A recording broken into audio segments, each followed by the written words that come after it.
Welcome back to Liberty Bytes on the Think Liberty Network. I'm your host, William Gadsden. You can follow me personally on Twitter at William_Gadsden, or check out my Facebook page at William Gadsden Political Commentator. Or since I still don't have access to either of those, just check out my personal Facebook page. Check out Think Liberty on Facebook, Twitter, or whatever your favorite social media outlet is. Give us a follow and a like for updates on new episodes and more. All right, so this episode is going to be a little bit longer than usual since we're covering the State of the Union address, so let's dive right in. Now, most of you understand that the State of the Union address is 110% about optics for everybody. For the president, obviously, but also for the Speaker of the House and for both sides of the aisle. Every smile, smirk, frown, headshake, who stood, who didn't, who clapped, who cheered, every single thing is analyzed. And you'd better believe that every one of those movements were planned by each and every individual in that chamber, which is weird considering all of the people that didn't even stand up or clap when we were talking about avoiding all of the people that are, for example, sexually assaulted on the border. But never mind all that.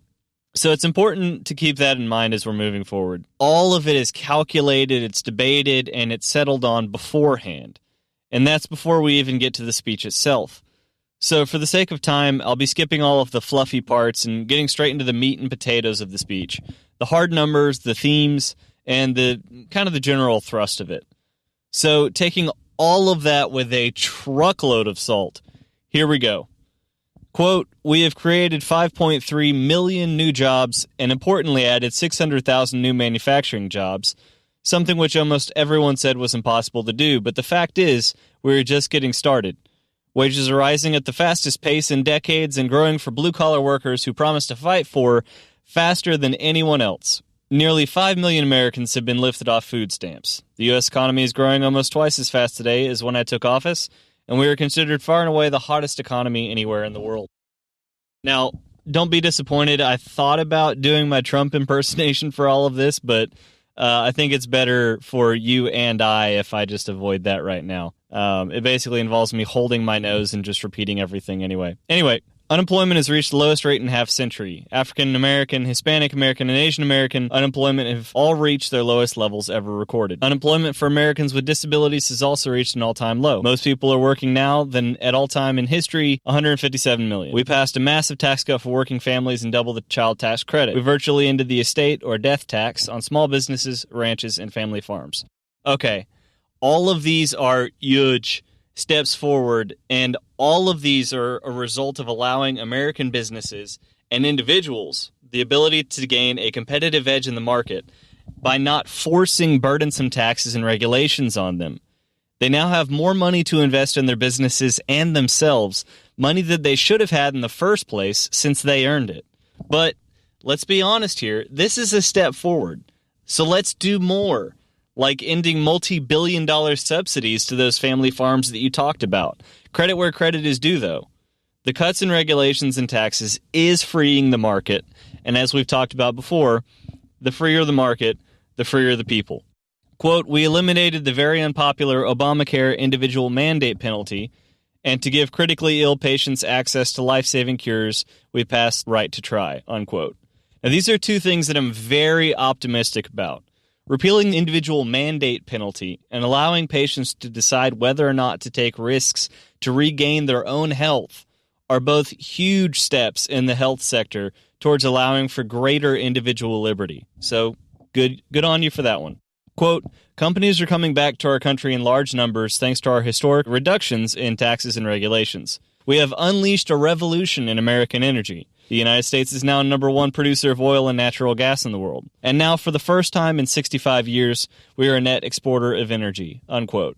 Again, this is great stuff, especially tying the results to the cause by mentioning the historic reductions in taxes and regulations. So let's keep pushing on that. But this is where we start seeing some issues with the speech, like this one.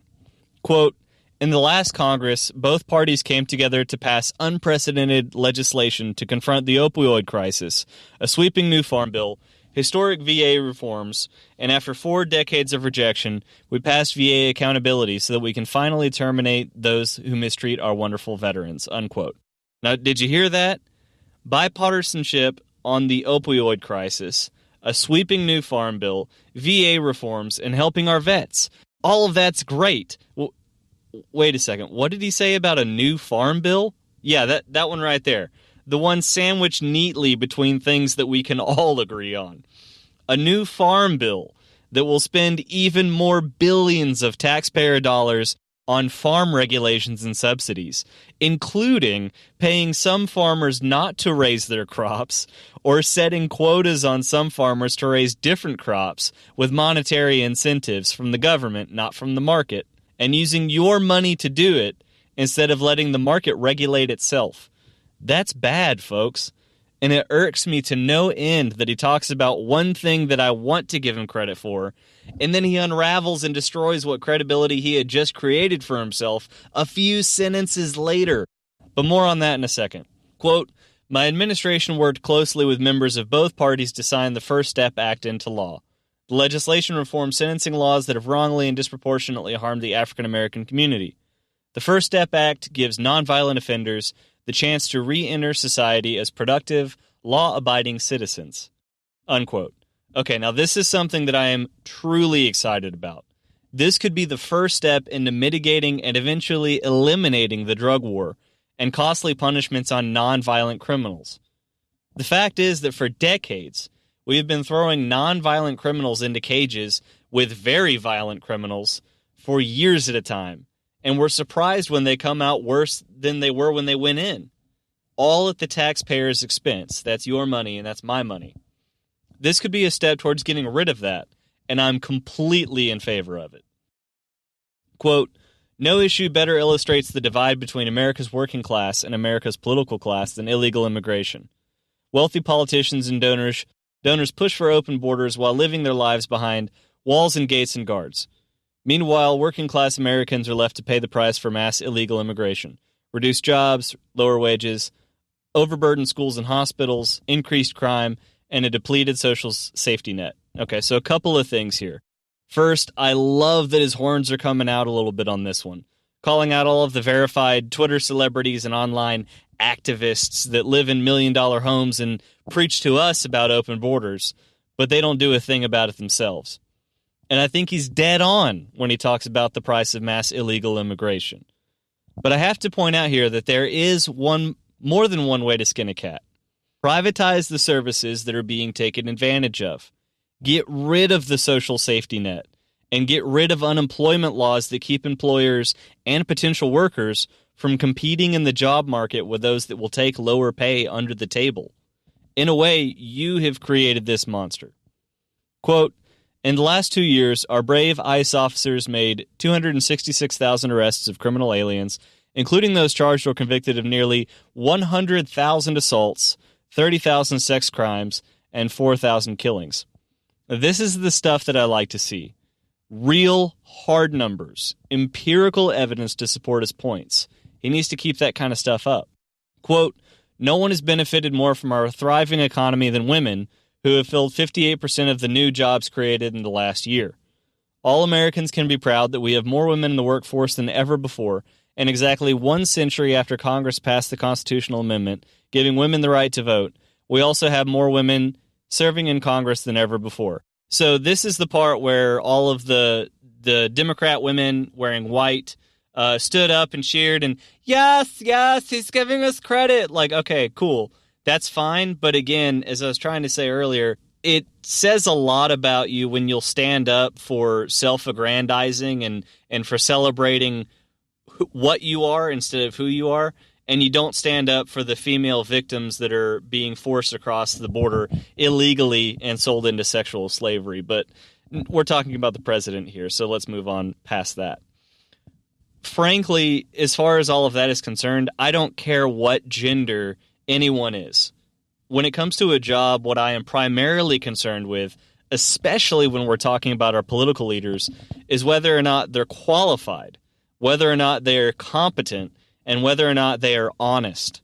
Are they going to do a good job at representing their constituents and upholding their oath? Great. I don't care about the rest of it. But I get it. It's symbolic. He's got to say it. Blah, blah, blah. Fine. Quote, As part of our commitment to improving opportunity for women everywhere, this Thursday we're launching the first ever government-wide initiative focused on economic empowerment for women in developing countries. What in the world? Why are we funding this? What business is it of ours what economic empowerment for women looks like in other countries? Why is my money and your money getting sent to a country whose own government oppresses women themselves so that they can be persuaded to pursue, quote, women's economic empowerment? If those countries can't figure out the benefits of opening the labor market to everyone in their own country, it's not up to us to do it for them. This is no different than being the world police militarily. This is us getting involved in another country's business and using American taxpayers' dollars to do it. It's not right. Quote, we recently imposed tariffs on $250 billion of Chinese goods, and now our treasury is receiving billions of dollars. For years, politicians promised them that they would negotiate for a better deal, but no one ever tried until now. Our new U.S.-Mexico-Canada Agreement, or USMCA, will replace NAFTA and deliver for American workers, bringing back our manufacturing jobs, expanding American agriculture, protecting intellectual property, and ensuring that more cars are proudly stamped with 4 beautiful words, made in the USA, unquote. So, couple of problems with this as well. First, the Treasury is receiving billions of dollars from the tariffs placed on foreign countries. And all of that's coming in from the businesses that are importing those goods into the U.S., right? Right. But the issue here is that all of those additional costs to those businesses that are importing are brought back down to the American consumer. This is basic economics. The same principles that are at play in cutting regulations and seeing more jobs and higher wages come through is in play here. If your company has additional costs, you're going to have to make up for that by raising your prices. The Treasury may be receiving billions, but the consumers are paying the difference. The other main issue with this line of thinking is that there is an attempt to tie trade agreements to job expansion. But the fact is that simply isn't true. In fact, what does bring jobs back to the country is quite the opposite. We have to promote true free trade, trade without strings attached, in order to create competition in the labor and manufacturing job markets. Tariffs do the exact opposite of that. Quote, the next major priority for me and for all of us should be to lower the cost of healthcare and prescription drugs and to protect patients with pre-existing conditions. Lower the cost of healthcare and prescription drugs?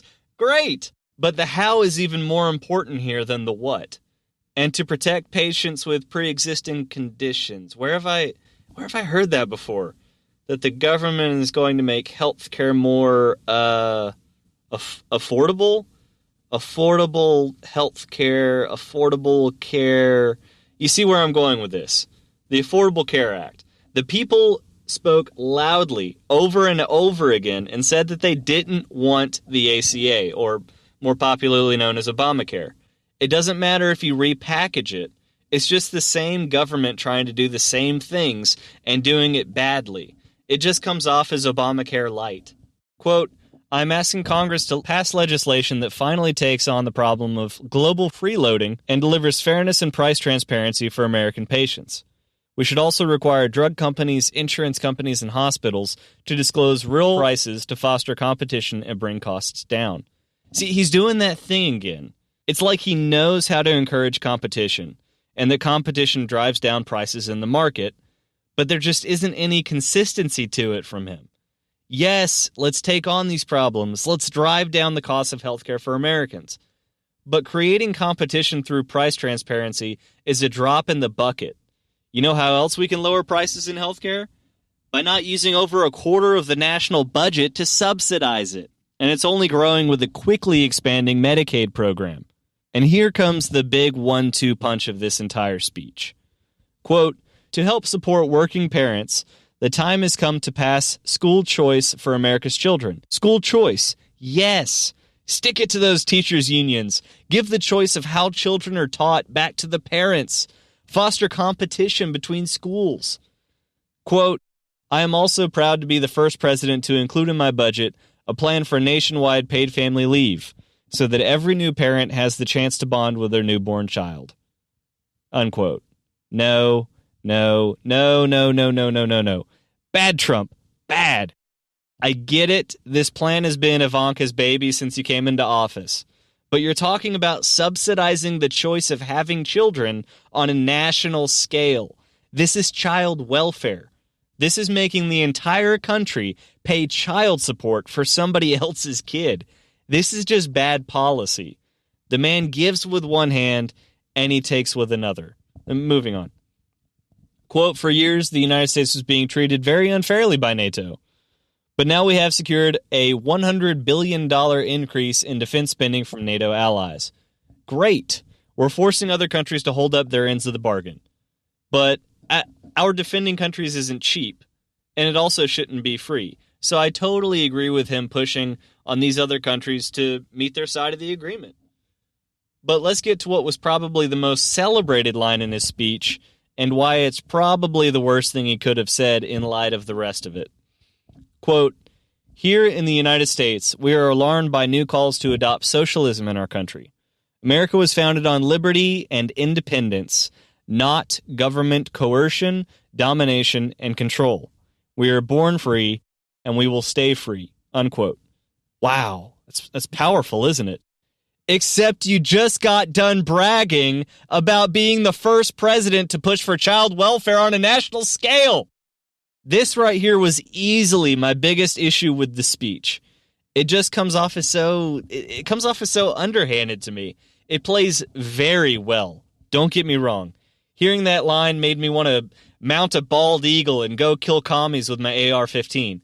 But it isn't genuine. More to the point, just a few minutes before he had already betrayed himself in showing how disingenuous this line really is. The central cog that makes the wheels of government turn in the first place are inherently based on coercion, domination, and control from the government. Half of the things in his speech that he talked about expanding are centered around those very things. I get that he has to say stuff like this, I do, but it would mean a lot more if he wasn't saying the opposite in the same speech. Okay. Let's move on. Quote, great nations do not fight endless wars. Agreed. Plain and simple. Quote, now as we work with our allies to destroy the remnants of ISIS, it is time to give our brave warriors in Syria a warm welcome home. I've also accelerated our negotiations to reach a political settlement in Afghanistan. Okay, at least we can finish this analysis on a good note. Yes, end the endless wars. Let's stop spending trillions of taxpayer dollars and thousands of lives for some other country's pipe dream. Let's bring them all home. Now, to end this episode on a thoughtful note, I want to take the time to address the emotional side of speeches like this. I'll admit, as I was watching it, I smiled and I laughed, and I was taken in by the rhetoric and the cheers of USA, USA, USA. I came away from the speech thinking that he did really well. It was a good speech, and he addressed a lot of issues in a way that I liked. And I'm not even a huge MAGA guy like my dad is. Love you, Dad. But as I sat down with a copy of the transcript and read through the whole thing, apart from the emotion and the cheers and the rhetoric, as I was able to analyze and pick apart what was said and challenge it, I realized that this speech is about a 50-50 split between good and bad policy proposals, and peacocking at best. More importantly, I realized how important it is for us to take a step back from all of those confounding principles, the emotion, the drive, the cheering on for the team, and instead take a hard, calculating look at what was proposed. Because after the cheers and the clapping fade away, we're still talking about the very real future of our country. Thanks for listening, and I hope you'll join us next week to continue to become more liberty-centered with us. I'm William Gaston with Think Liberty.